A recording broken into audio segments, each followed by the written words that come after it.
Hello everyone, welcome back to my YouTube channel. So I hope सबैजनालाई सन्चै छ भन्दै मेरो युट्युब फ्यामिलीलाई चाहिँ धेरै धेरै वेलकम छ।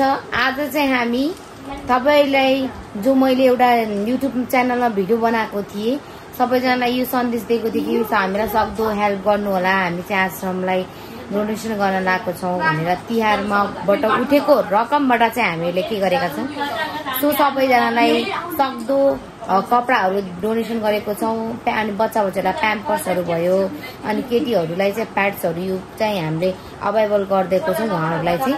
सो तपाईँहरू हेर्दै जानु आजको भ्लगमा स्टार्टिङदेखि इन्डिङसम्म के कस्तो गर्छौँ, के कस्तो दान दक्षिणा दिन्छौँ, कहाँ जान्छौँ र कहाँ गएर हामीले दान डोनेसन गर्छौँ भनेर। त्यसको लागि तपाईँहरूले चाहिँ यो भ्लग चाहिँ सुरुदेखि लास्टसम्म हेर्नुपर्ने हुन्छ। म मात्रै होइन कि अरू पनि हुन्छन्। त्यस कारणले गर्दा हाम्रा टोलीहरू दुई चारजना यहीँ बसिरहेका छन्। हेलो। अनि हामी चाहिँ जान लागेको, यिनीहरू सब रेडी भएर आइसके। अहिले जतिजना जानुहुन्छ मसँग मैले सबैजना इन्फर्म दिएको थिएँ कि सबैजना आउनु होला भनेर। सो जतिजनाले यो मेरो चाहिँ भिडियो सुनेर आउनुहुन्छ भने होइन, भैलो खेलेको भाइ बहिनीहरू इट्स ओके, वेलकम छ तपाईँहरूलाई। आउनु हुँदैन भने पनि तपाईँहरूको नाम चाहिँ त्यो भ्लगमा आउनेछ। कसले कसरी हामीलाई हेल्प गर्नुभयो, कसरी हामी यहाँबाटसम्म पुग्यौँ, यो कसरी डोनेसन गर्न पाएँ भन्ने कुरामा। सो सबैजनालाई मैले चाहिँ मेरो अबको भ्लगिङमा चाहिँ वेलकम गर्दछु। अहिले चाहिँ हामी अब निस्किसक्यौँ हाम्रो गन्तव्यतिर। हाम्रो चाहिँ सामानहरू सबै रेडी प्याक भइसक्यो। निलसागर आश्रममा र गाइज हामीहरू चाहिँ अब हिँडेको त्यो सामान लिएर। त्यहीबाट लग भैया, यताबाट लग त। यता एउटा अगाडि बच्चा बच्चा हाल्नु त्यही बच्चा बच्चाहरू हुन्। ल अब चाहिँ हामी हिँडेको सामानहरू टकटुक हालेर जतिजना खान्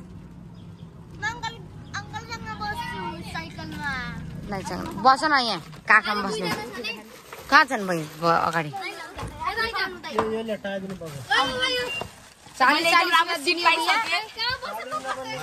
40 ठिकै हुन्छ नि त भैया। अब चाहिँ हामी हिँडेको।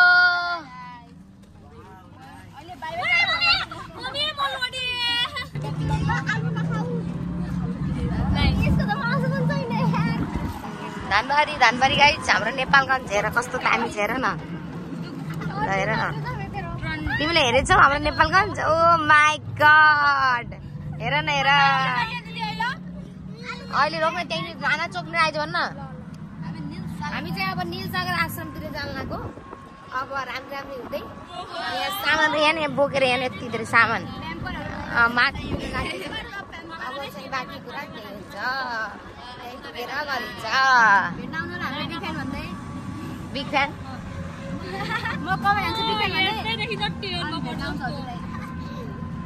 गाइज। अब त बल्ल हामी निस्क्यौँ। हाम्रो त्यो अगाडि निलो लाउने टी सर्ट भाइले हामीलाई लास्टै ढिलो बनायो। अनि हामी जान लाग्छौँ निलसागर आश्रम।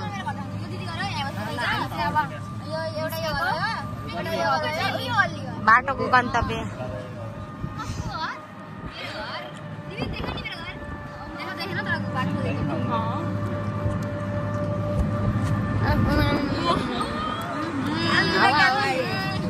अब चाहिँ हामी धमी चोकमा पुग्यौँ केटाकेटी हो। ट्राफिक नियमको पालना गरौ भन्दै हामी धम्बोजी चोकले। ल अब चाहिँ हामी अब भन्दा भन्दै सट्ट पारेर जाँदैछौँ। अब चाहिँ हामी जान लाग्यो हाम्रो नेपालगञ्जको बाटो हेर्नु। बाटो आइस फाइनली चाहिँ हामी पुगिसक्यौँ निलसागर आश्रम।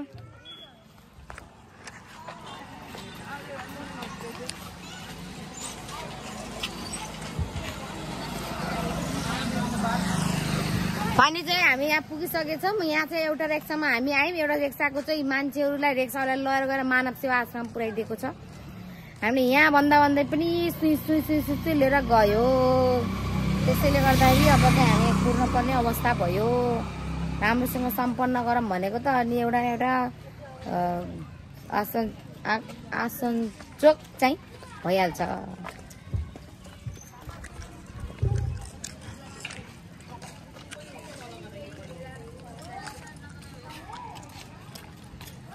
यिनीहरूलाई हेर यिनीहरूलाई अब चाहिँ हामी प्रवेश हुनलाई यो चाहिँ हाम्रो नीलसागर आश्रमको प्रवेश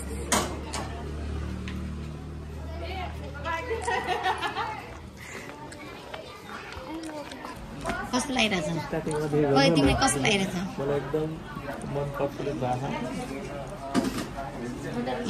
हामीको टोइलेट हेर्नु यहाँदेखि लिएर यहाँ बलु छ अनि म चाहिँ यहाँ हामी चाहिँ अब भित्र प्रवेश भइसकेको छ बिचारा एक्लै त्यसलाई त्यति एक्लै उभाइदिएछौँ हामीले चाहिँ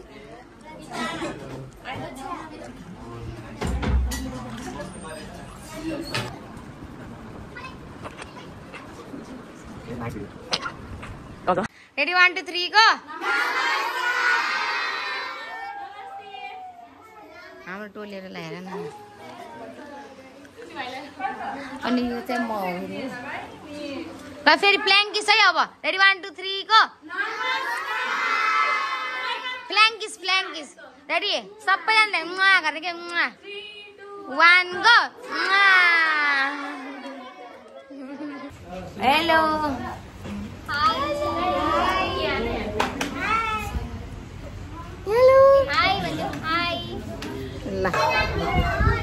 यिनीहरूको हेर्नु यिनीहरू पनि यहाँ बच्चासँग आएर बच्चै भन्छन् हेर्नु न गाई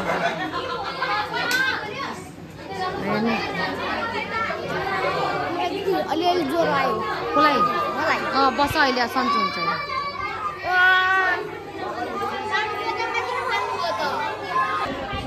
यिनीहरूलाई हेर्नु न यिनीहरूलाई मक्खै बच्चालाई हेरेर यताको टोली हेर्नु छुट्टै छ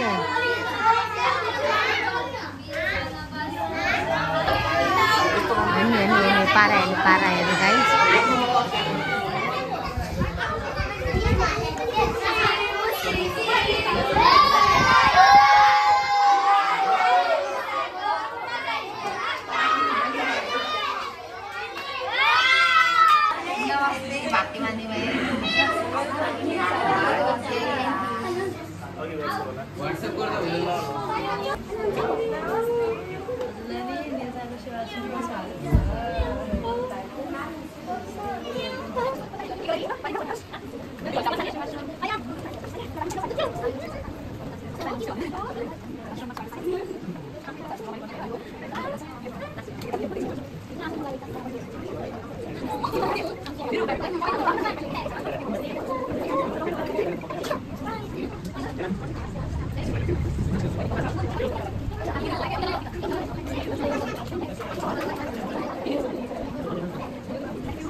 जय नीलसागर जय मानवता जय नीलसागर जय मानवता आज हाम्रो नीलसागर सेवाश्रम नेपालगञ्ज केन्द्रीय कार्यालयमा बलिराजा भैलो देउसी समूहबाट यही 2082 सालको जुन देउसी भैलो कार्यक्रममा उहाँहरूले दिन रात खटेर पैसा सङ्कलन गरेर हजुरहरूको लागि विशेष कपडाहरू किनेर उहाँहरू आफै गएर किनेर चाहिँ यहाँ उपस्थित हुनुभएको छ। सर्वप्रथम म उहाँहरू सबैजनालाई हार्दिक स्वागत गर्न चाहन्छु र सबैजनालाई समग्र रूपमा आफ्नो ठाउँमा आसन ग्रहण गरिदिनको लागि पनि म हार्दिक अनुरोध गर्न चाहन्छु।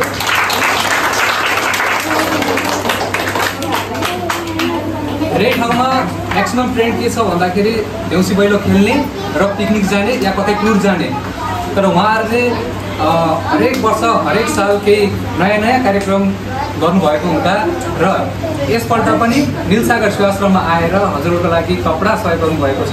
नीलसागर परिवारको तर्फबाट र हजुरहरूको तर्फबाट उहाँहरूलाई हृदयदेखि हार्दिक धन्यवाद ज्ञापन गर्न चाहन्छु। र आजको यो कार्यक्रमको शुभारम्भ गर्नुभन्दा अगाडि म हार्दिक अनुरोध गर्न चाहन्छु।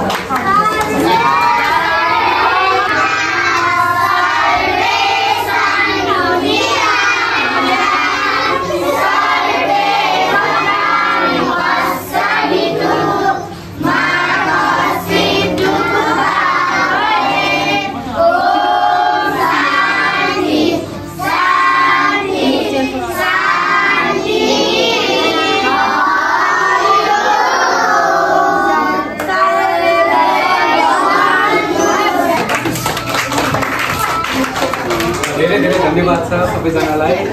दिपक पनि भइसकेको छ र त्यसै गरी नीलसागर सेवाश्रमको संस्थापक सदस्यहरूलाई उहाँहरूलाई स्वागत र शुभकामना मन्तव्य राख्नको लागि पनि म हार्दिक अनुरोध गर्न चाहन्छु।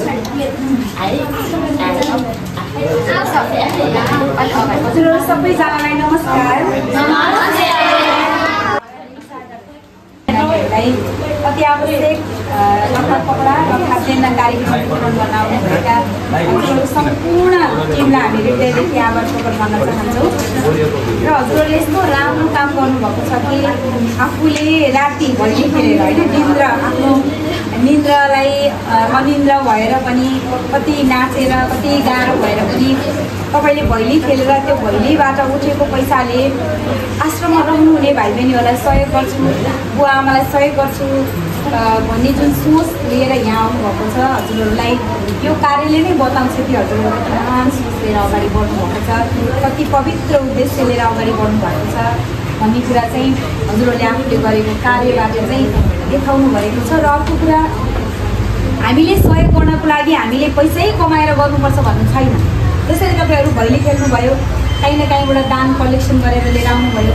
कहिले कहिले हजुरहरू भोलिन्टियर सेवा गर्न आउनु सक्नुहुन्छ, कहिले कहिले बिदाको दिन आएर भाइ बहिनीहरूसँग खेल्न सक्नुहुन्छ, भाइ बहिनीहरूलाई आफूले जानेको कुराहरू सिकाउन सक्नुहुन्छ। कोही डान्स जान्नु भएको छ भने डान्स सिकाउन सक्नुहुन्छ, कसैले ड्रइङ सिकाउन सक्नुहुन्छ, कसैलाई स्पिच हुनसक्छ, बोल्ने कला हुनसक्छ। हजुरहरू पनि त्यही उमेर समूहकै हुनुहुन्छ। यो जेएनजी टिमलाई नीलसागरसँग आबद्ध गर्दै हजुरले गरेको कार्यको लागि प्रशंसा गर्ने मौका नै हो। परमात्मा ईश्वर भगवान् हामीले जेलाई मान्छौँ उहाँले पक्कै पनि तपाईँहरूलाई आशीर्वाद दिनुहुनेछ। हजुरहरूलाई एकदमै राम्रो चाहिँ उज्जवल भविष्यको कामना, दीर्घायु स्वास्थ्यको कामना र फेरि पनि आउनु होला। तपाईँकै संस्था हो यो, भाइ बहिनीहरू मेरा भनेर सक्नु होला भन्दै मलाई बोल्ने मौका दिनुभएकोमा मेरो शब्दहरू यहीँ अन्त्य गर्दै म बिदा हुन चाहन्छु। Thank you. र हजुरहरूलाई साथसाथै यो सर्टिफिकेट हामी हजुरहरूलाई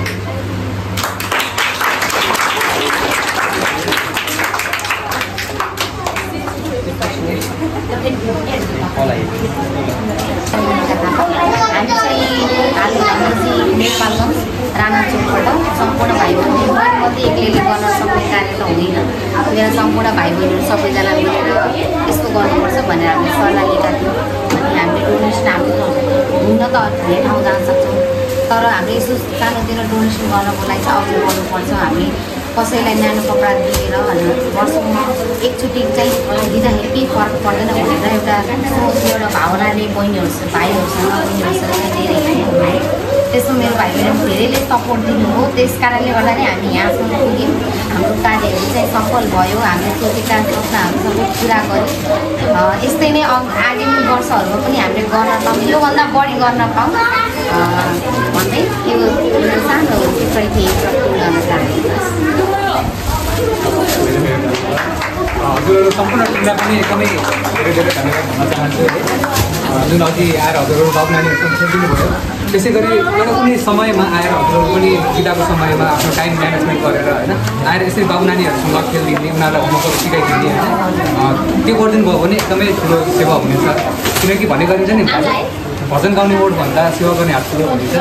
सागर अनि सुसाध्य भविष्यको पनि हामी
ल अब चाहिँ हामी निस्केको।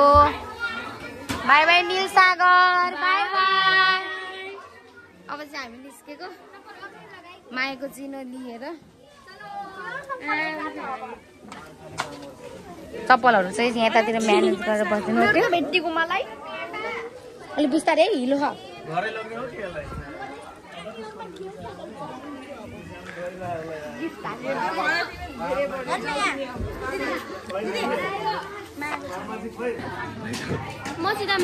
हाम्रा टोलीहरू सबैजना चाहिँ रमाएर बसिरहेको छ। आई होप सबैजनाले चाहिँ यो भिडियो हेरेर एकदम राम्रो कुरा सिक्नुभयो होला।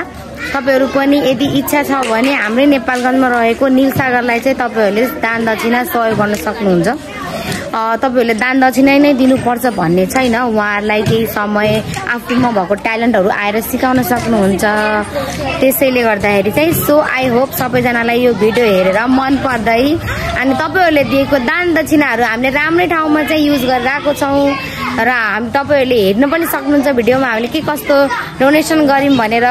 त्यसैले आजको भिडियो यति नै भन्दै म मोनिका त लगायत मेरा सम्पूर्ण भाइ बहिनीहरूकोबाट बाई बाई।